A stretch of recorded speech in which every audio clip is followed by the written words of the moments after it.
ఇంకోటి ఏం అనిపిస్తుంది అంటే మేడం, అసలు ఇదంతా ప్రశాంత్ కిషోర్ డ్రామా, ఆయన నిజంగానే హిప్ సర్జరీ అది జరగలేదు, హిప్ రీప్లేస్మెంట్ జరగలేదు అని అంటారు. లేదంటే అది రాంగ్. ఇక బయట రకరకాలుగా అదేంటంటే ఏ రోజైతే ఎల్బీ స్టేడియంలో రేవంత్ అన్న ముఖ్యమంత్రిగా ప్రమాణ స్వీకారం చేశారో అదే నైట్ జరిగింది కాబట్టి ఇన్సిడెంట్ అందరు ఆ రకంగా అనుకుంటున్నారు, కానీ అయ్యింది మాత్రం చాలా మేజర్గా అయింది.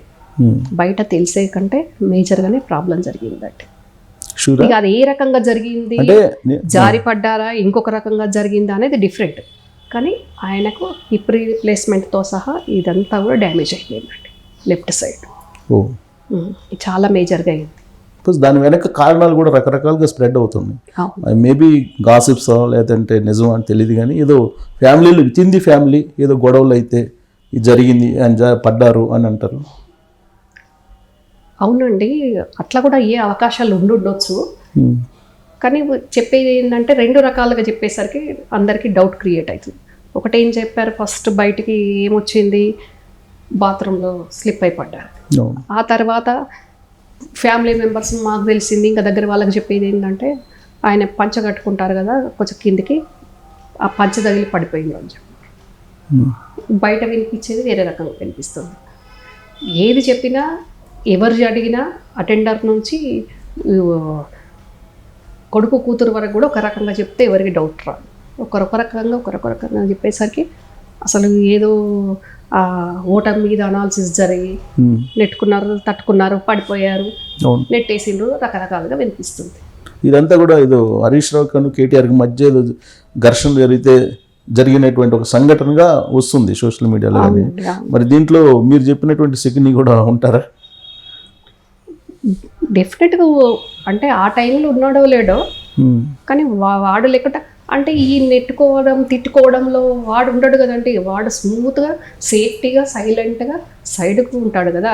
ఈ నెట్టుకోవాలి తిట్టుకోవడాలు కొట్టుకోవడాలు వీళ్ళిద్దరికే జరుగుద్ది కదా. గవర్నమెంట్లో మెయిన్ రోల్ ఉన్న కేటీఆర్ కానీ హరీష్ కానీ వాళ్ళే కదండి. వాడు సైడ్కు ఉండి మంచిగా అన్ని రకాలుగా ఎంజాయ్ చేస్తాడు, అరాచకాలు చేస్తుంటాడు కదా. ఓకే, ఇప్పుడు గత 2 days నుంచి హరీష్ రావు అసలు హాస్పిటల్ దగ్గర లేరు, ఆయన వెళ్ళిపోయారు. మరొక ఏక్నాథ్ షిండే ఇలాగ తయారయ్యే అవకాశం ఉందనేది ఇంకోటి వినిపిస్తుంది మళ్ళీ ఇప్పుడు తాజాగా. లేదండి, యశోద హాస్పిటల్ ఎంటర్ అవ్వగానే అక్కడ కనిపించే కారు హరీష్ రెడ్ కలరే ఫస్ట్ కనిపిస్తుంది. ఇమీడియట్గా ఎంటర్ అవ్వగానే కనిపించే కారే అతనిది. నేను వెళ్ళిన రోజు కూడా హరీష్ కారే అక్కడ ఉంది. ఎవరు వెళ్ళినా ఉంటున్నాడు. కాకపోతే ఏదైతే లోపల విజువల్స్ ఈ మెయిన్ వాళ్ళు వెళ్తున్నారో చంద్రబాబు గారు అట్లాంటి వాళ్ళు వెళ్ళినప్పుడు విజువల్స్ ఏవైతే వస్తున్నాయో అక్కడ చాలా తక్కువ సార్లు హరీష్ కనిపించట్లేదు అంతే. కానీ ఆ విజువల్ ఎక్కడ కూడా సంతోష్ కనిపించట్లేదు, ఓన్లీ కేటీఆర్ వీళ్ళే కనిపిస్తున్నారు. లేదండి, సంతోషే ఎక్కువ కనిపిస్తున్నాడు. మరి మీకెందుకు కనిపించలేదు? కానీ నేను ఎప్పుడు మీడియాలో చూసినా సంతోషే ఎక్కువ కనిపిస్తుంది. చంద్రబాబు నాయుడు పోయినప్పుడు సంతోష్ విజువల్స్ లో కనిపిస్తుంది. ఉన్నాడండి, సంతోష్ ఉన్న సైడ్ కేటీఆర్ ఉండడు. చంద్రబాబు గారు ఉన్న సైడ్ కేటీఆర్ ఉన్నాడు, అపోజిట్ సైడ్ సంతోష్ ఉన్నాడు. ఓకే, సో అలా ఏదైతే కేసీఆర్ గారు మీరు రాకండి, ఇక్కడ హాస్పిటల్ సిబ్బందికి ఇబ్బంది అవుతుంది, నాకు కూడా ఇన్ఫెక్షన్ వస్తుంది, మంచిగా అయినాక నేనే కనిపిస్తా అని మాట్లాడే ఒక వీడియో బయటకు వచ్చింది కదండి. ఆ వీడియో షూట్ చేసింది కూడా ఎవరు అనుకున్నారు? అది కూడా ఈ శకుని గాడే. స్క్రిప్ట్ కూడా అదేనా?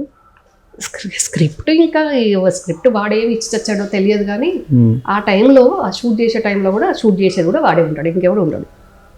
నెక్స్ట్ ఏంటి మేడం అంటే ఇప్పుడు నందినగర్ మారింది యశోద నుంచి, ఇప్పుడు ఇక్కడ ఎపిసోడ్ ఏంటి మరి నందినగర్లో? ఏం ఎపిసోడ్ యాజ్ యూజువల్గా ఇప్పుడు ఆయనకు ఎక్స్ సీఎంగా ఉండే హోదాకు తగినంత ఇల్లు లేదు.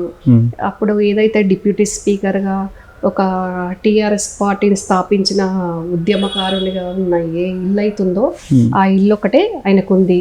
అంటే మనకు తెలిసింది అఫీషియల్గా, వాస్తు పరంగా కూడా అది ఆయనకు సెంటిమెంట్ బాగా. మరి మళ్ళీ ఇక్కడ నుంచే స్టార్ట్ చేస్తా అని అనుకునే దాంట్లో దీనికి వచ్చి ఆయన అనుకుంటే ఫామ్ హౌస్కి వెళ్ళొచ్చు. ఎందుకంటే నందినగర్కి ఆయన ఇప్పుడు 2 terms సీఎం ఉన్న టైంలో నందినగర్కు 4 సార్లు కూడా వచ్చి ఉండొచ్చు.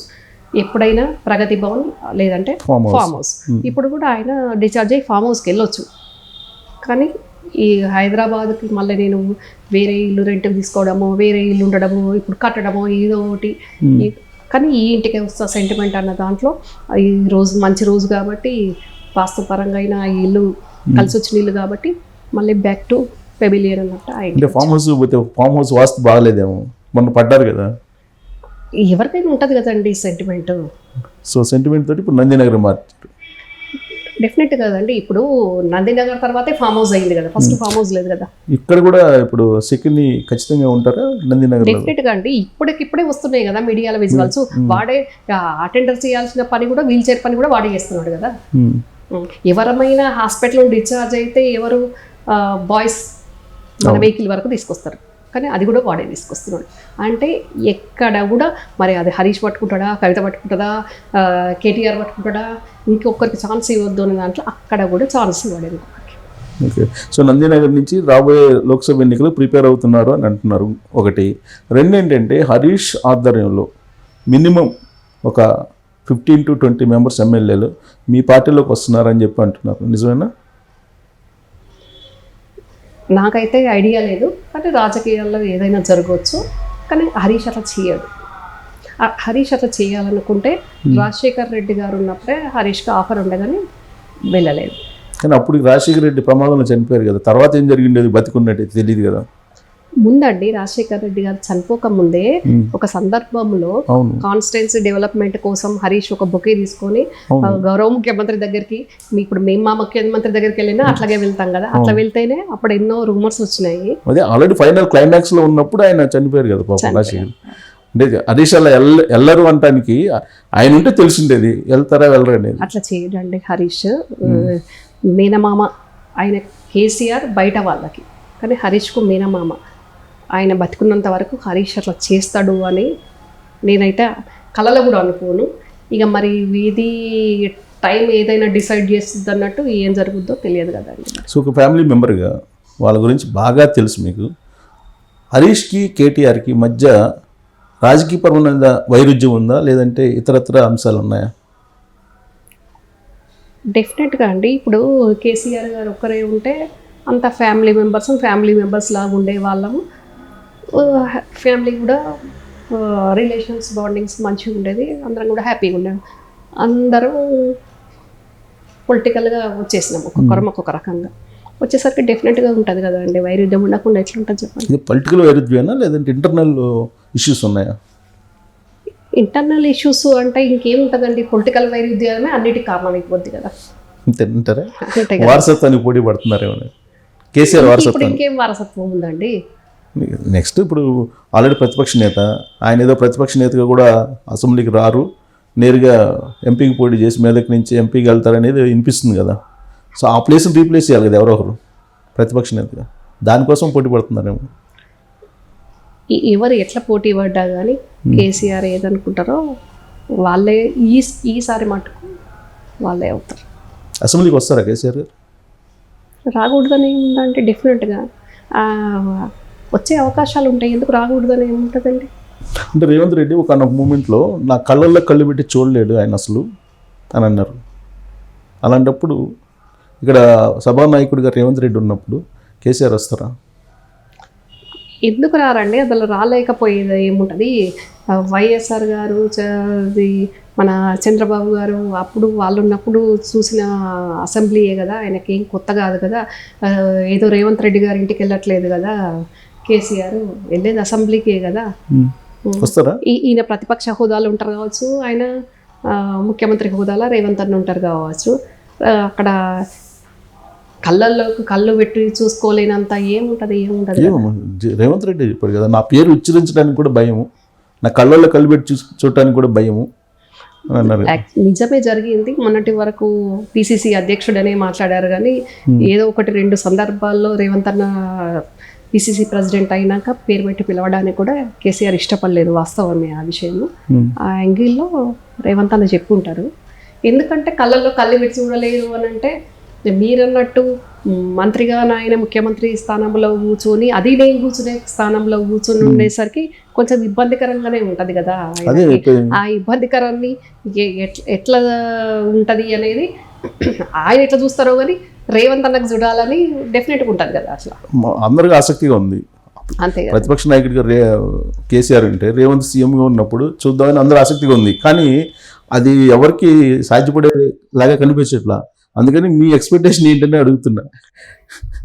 డెఫినెట్గా అండి. ఇప్పుడు అన్ని ఆయన బేరీజ్ చేసుకుంటారు. ఆయన హాస్పిటల్లో బెడ్ మీద ఉండి కూడా ఆయన ఏం సైలెంట్గా పడుకోరు. నిద్ర పట్టినా పట్టకపోయినా నెక్స్ట్ వాచ్ ఏం చేయాలి పొలిటికల్ గానీ, నేను పడిపోయినా నేను రెస్ట్ తీసుకుంటా, నేను ఫిట్ అవ్వాలని ఆయనకు ఉంటుంది. దానికంటే ముందు పార్టీ ఎట్లా ఫిట్ కావాలి, నేను సెంట్రల్ పోవన్నా, స్టేట్లో ఉండన్నా, ఏం చేయాలన్న దాంట్లోనే ఆయన మైండ్ మొత్తం తిరుగుతూ ఉంటుంది. ఏదో ఆయన పడుకున్న 1-2 గంటలు తప్ప మిగతా టైంలో అంతా అదే ఆలోచన ఉంటుంది, ఏం చేయాలి. చదువుకుంటున్నారు. అవునండి. ఫోటో ఒకటి బయటకు వచ్చింది చూసారా? అవును, చూసాను. ఏంటది నెక్స్ట్ ఏం చేయాలండి? డెఫినెట్ గా అంతే ఉంటది కదండి. ఇప్పుడు నేను రిటైర్ అయినా అని చెప్పలేదు ఆయన. లైవ్ పాలిటిక్స్ లో ఉన్నప్పుడు డెఫినెట్ గా ఎత్తుకు పై ఎత్తు వేయాల్సే ఉంటది కదా. దాంట్లో ఆయన మామూలుగా ముఖ్యమంత్రి ఉన్న 10 ఏళ్ల కాలంలోనే ప్రత్యర్థులను ముప్పు తిప్పలు పెట్టే విధంగా ఆయన సైలెంట్గా ఉండకపోయేది, కూలుగా పడుకోకపోయేది. ఏం చేయాలి, ఇంకా ఏం చేయాలి, మోడీ గారిని ఏం చేయాలి, చంద్రబాబు గారిని ఏం చేయాలి, పిసిసి ప్రెసిడెంట్ అయిన రేవంత్ రెడ్డిని ఏం చేయాలి, కాంగ్రెస్ పార్టీని ఏం చేయాలనే దాంట్లో ఆలోచనలు ఉన్న వ్యక్తి ఇప్పుడు ఆయన ఇట్లా సైలెంట్గా ఉంటాడండి. క్వశ్చన్ లేదా, ఉండడండి.